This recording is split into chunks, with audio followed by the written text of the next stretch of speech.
વડોદરામાં રાજ્યના DGP KL રાવની શહેરમાં પ્રાદેશિક press conference Vadodara Godhra range તેમજ રેલવે જેલ અધિકારીઓ સાથે બેઠક વડોદરામાં નાર્કોટિક્સ ઓફિસનું ઉદ્ઘાટન એન્ટી નાર્કોટિક્સ ટાસ્ક ફોર્સ બનાવી નશા પર કાબૂનો ઉદ્દેશ સાયબર ક્રાઇમ હેલ્પલાઇન 1930 ની લાઇનો 90 થી 180 થશે સાથે જ 112માં 500થી વધુ વાહનો ઉમેરાશે હિટ એન્ડ રન હોટસ્પોટ પણ ઓળખાશે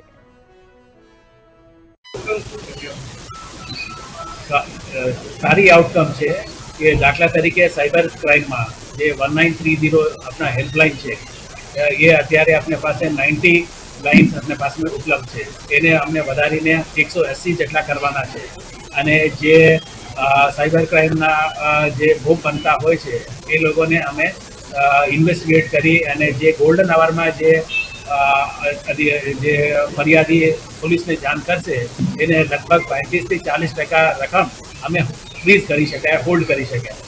જ્યારે એ સમય મર્યાદામાં ગુના બન્યા 1 કલાકની અંદર અમને જાણ કરવામાં આવે પોલીસને તો એના માટે અમે નગરજનોને સિટીઝન્સને કાફી અવેરનેસ પ્રોગ્રામ્સ યોજવામાં આવી રહ્યા છે એ જ રીતે જે નાર્કોટિક્સ કંટ્રોલમાં પણ એમને પબ્લિકને સાથે રાખીને અવેરનેસ લાવી અને એને પણ નિયંત્રણ કરવા માટે સરકાર પણ કટિબદ્ધ છે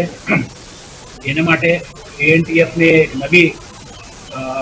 ફોર્સ ઊભી કરવામાં આવેલી છે અને આજે એક એએનટીએફ ઝોનલ ઓફિસ બરોડા ખાતે પણ ઉદ્ઘાટન કરવાના છે તો એ દિશામાં ક્રાઇમ નિયંત્રણમાં છે